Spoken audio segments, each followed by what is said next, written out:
Student, I am Shruti Gaur. Bioversity में आपका स्वागत है। तो आज का जो लेक्चर है वो है हमारा mechanism of breathing. Last video में हमने क्या समझा था? हमने रेस्पिरेशन के बारे में समझा था और लंग्स का जो मतलब थोरेसिक कैविटी का जो इंटरनल स्ट्रक्चर था वो हमने समझा था। अगर किसी ने नहीं समझा प्लीज जाकर अपना प्रीवियस लेक्चर देखें, तभी ये लेक्चर समझ में आएगा आपको। वैसे मैं थोड़ा सा बता दूंगी लास्ट लेक्चर में मैंने क्या समझाया था। मैंने समझाया था कि जो हमारे, चलो मैं पहले शुरू करती हूँ मैकेनिज्म ऑफ ब्रीदिंग से, फिर मैं अपना वो जो पहले मैंने पढ़ा था वो भी मैं थोड़ा बता दूंगी। उसमें मैकेनिज्म ऑफ ब्रीदिंग जब हम देखते हैं तो उसमें दो स्टेप होते हैं। सबसे पहला होता है हमारा इनहेलेशन, सेकंड होता है एक्सहेलेशन या इंस्पायरेशन। इंस्पायरेशन भी बोलते हैं या एक्सपायरेशन, ठीक है। मतलब इन अंदर सांस अंदर जा रही है, एक्स बाहर बाहर जा रही है सांस, ठीक है।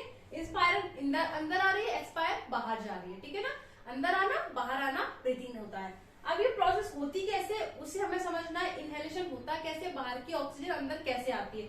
आपको ऐसे चुंबक जैसा कोई तो है नहीं बॉडी में कि बाहर की ऑक्सीजन को खींच लेगा, उसका प्रोसेस होती होगी ना। तो उसी प्रोसेस को हमें समझना है कि इनहेलेशन कैसा होता है। एक्सहेलेशन को अपने अगले वीडियो बताएंगे, क्योंकि इनहेलेशन को समझना है आज हमें, अच्छे से समझेंगे हम ताकि हमें कोई भी डाउट ना हो, ठीक है। समझते हैं इनहेलेशन। इसको थोड़ा कर देती हूँ रब में। तो लास्ट वीडियो में मैंने क्या पढ़ाया था? मैंने बताया था कि ये थोरेसिक कैविटी है हमारी, ये, ठीक है। इसमें क्या होते हैं? लंग्स होते हैं थोरेसिक कैविटी में, है ना। थोरेसिक कैविटी में लंग्स होते हैं और थोरेसिक कैविटी के अंदर क्या पाया जा रहा था? एक पाया जाता है, एक फ्लूइड पाया जाता है ना, जिसे हम बोलते हैं पैराइटल प्लूरा। ये पैराइटल प्लूरा, ठीक है।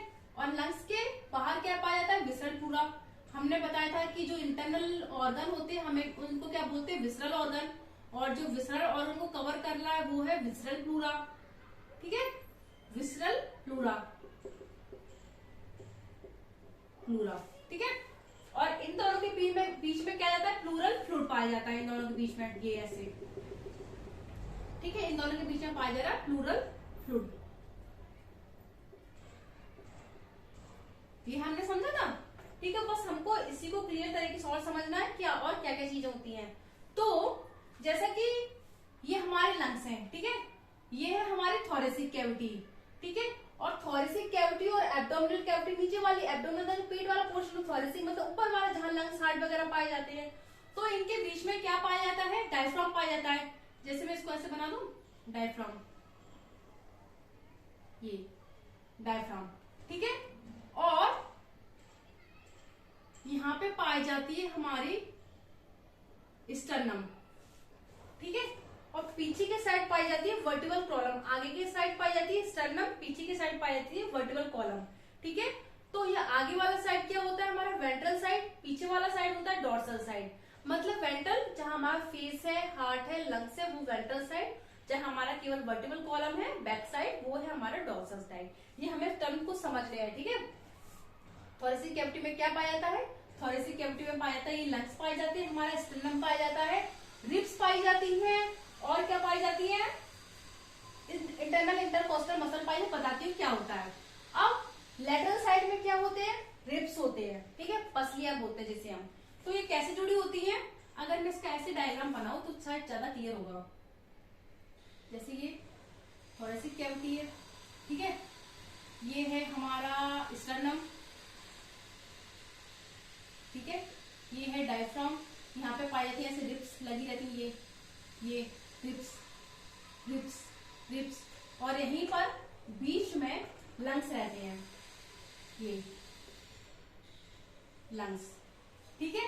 रिब्स के बीच में लंग्स होते हैं। और ये रिब्स कैसे ऐसे जाती है ना, मतलब रिब्स यहाँ से तो पीछे तक जाती है हमारी, ऐसे करके होती है, ये ऐसे करके पीछे तक, ये।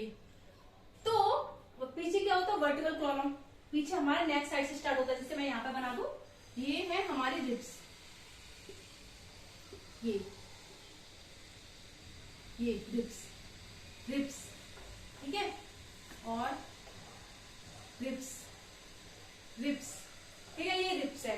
रिब्स कहाँ, लेटरल साइड में पाए, जैसे साइड वाला साइड होता है उसे लेटरल साइड बोलते हैं, एंटीरियर ऊपर वाला, पोस्टीरियर नीचे वाला, डोर्सल पीछे वाला, वेंट्रल आगे वाले। ये हमको टर्म को ध्यान रखने हैं।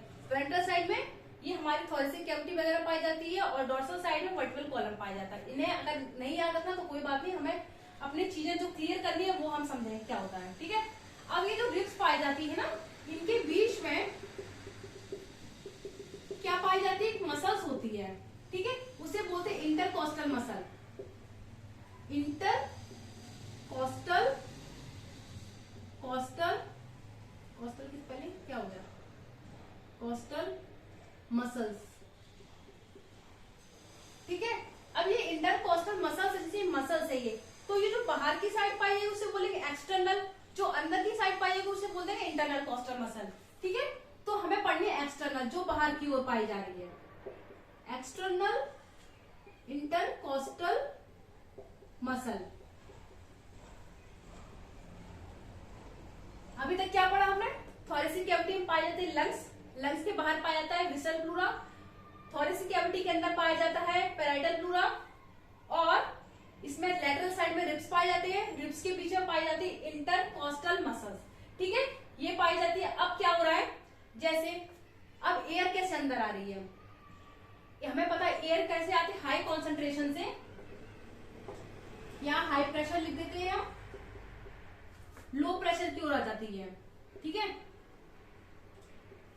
हाई कॉन्सेंट्रेशन से लो कॉन्सेंट्रेशन की ओर जाती है। जैसे ये दो ड्रम है, पानी से भरे हैं, पाइप से जुड़े हैं, ठीक है, और एक ड्रम में पानी ज्यादा है, एक ड्रम में पानी कम है, तो पानी ऐसा होगा कि ज्यादा से कम में ज्यादा नहीं, कम से ज्यादा में जाएगा, ऑब्वियसली ज्यादा से कम में जाएगा, क्योंकि कॉन्सेंट्रेशन ज्यादा है वहां पे। जैसे इस रूम में मैंने कोने में कहीं परफ्यूम छिड़का, तो पूरे रूम में आएगी खुशबू, क्योंकि जहां मैंने परफ्यूम छिड़का कॉन्सेंट्रेशन वहां ज्यादा हो गया, तो जहां खुशबू नहीं है वहां पर खुशबू भागेगी, है ना, यही तो होगा हाई कॉन्सेंट्रेशन से लो कॉन्सेंट्रेशन की ओर। तो हवा का प्रेशर हमारे में ज्यादा है और लंग्स में कम है, तो बाहर के प्रेशर, बाहर की हवा अंदर लंग्स में जाती है। ये है हमारा ब्रीदिंग, ये है इनहेल। अब ये होती कैसे है कि जैसे बाहर की जो लंग्स को अगर हवा लेनी तो क्या मतलब अंदर की बाहर की हवा को लेना है, तो क्या होगा, लंग्स अपना साइज बड़ा कर देगा, ठीक है, लंग्स ऐसा है तो अपना साइज ऐसा बढ़ देगा। अब जैसे कोई चीज बड़ी है, जैसे इसमें बहुत सारे लोग हैं, ठीक है, एक रूम है उसमें 10 लोग हैं, क्या है, काफी जगह, मतलब जगह बहुत कम हो गई है, प्रेशर कम हो गया, बहुत ज्यादा दबाव सा, मतलब बहुत ही घुटन महसूस हो रही है, रूम बड़ा है, लोग फैल खा के बैठे हैं, ठीक है, और ऐसा नहीं है, और लोग भी आ सकते हैं, है ना। अब इस रूम में तो कोई आएगा नहीं, क्योंकि वैसी जगह नहीं है, जिस रूम में लोग कम है उसी रूम में आएंगे ना, तो बस यही है। तो जैसे लंग्स ने देखा कि हवा आ रही है बाहर से हवा, तो ये क्या बोलेंगे, चौड़े हो जाएंगे, चौड़े हो जाएंगे, तो इनके अंदर प्रेशर कम हो जाएगा, ठीक है, मतलब जो हवा थी कम, बड़े हो गए तो प्रेशर ज्यादा, प्रेशर कम हो गया, एयर प्रेशर कम हो गया, ठीक है। जैसे एक बार उसको और समझ लेते हैं, अगर नहीं समझ में आया तो।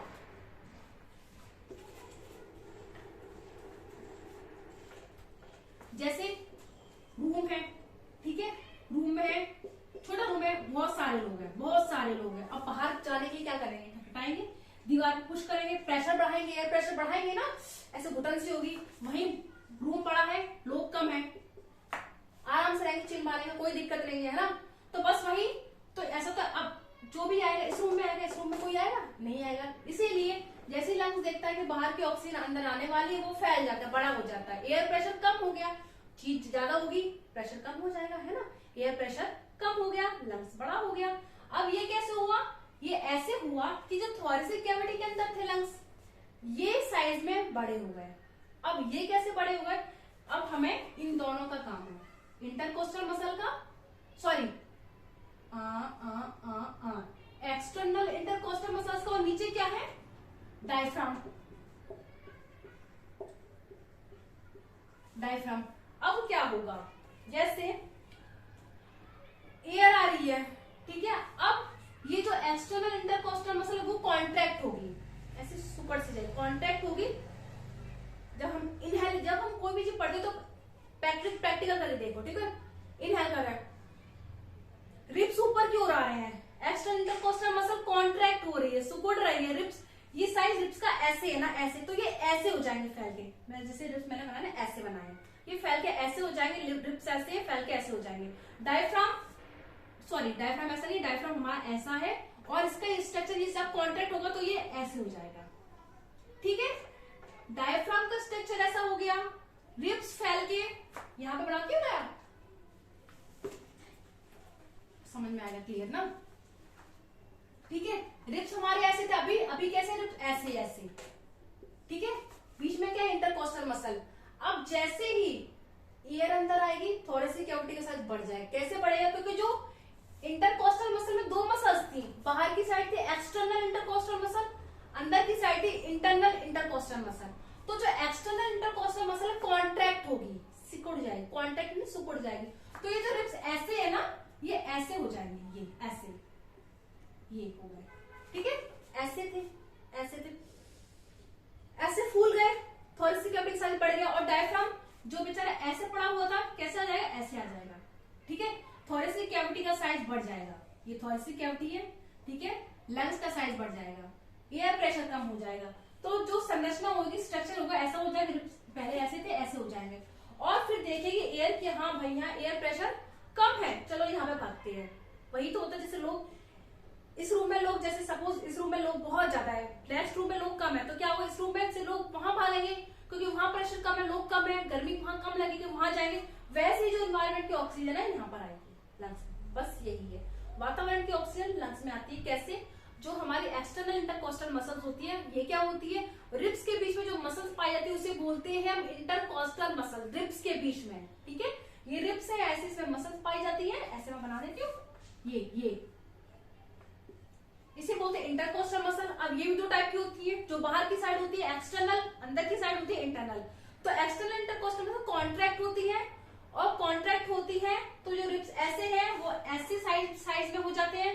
डायफ्राम जो ऐसे पड़ा हुआ है, ऐसा है डायफ्राम का स्ट्रक्चर, वो कैसे हो जाता है, वो ऐसे हो जाता है, थोड़ी सी कैविटी का साइज बढ़ जाता है, एयर अंदर आ जाती है। दो मसल ध्यान रखनी है, डायफ्राम और एक्सटर्नल इंटरकोस्टल मसल कॉन्ट्रैक्ट होती है, तब लंग्स का साइज बड़ा होता है, थोड़े से कैविटी का साइज बड़ा होता है, एयर बाहर से अंदर की ओर आती है।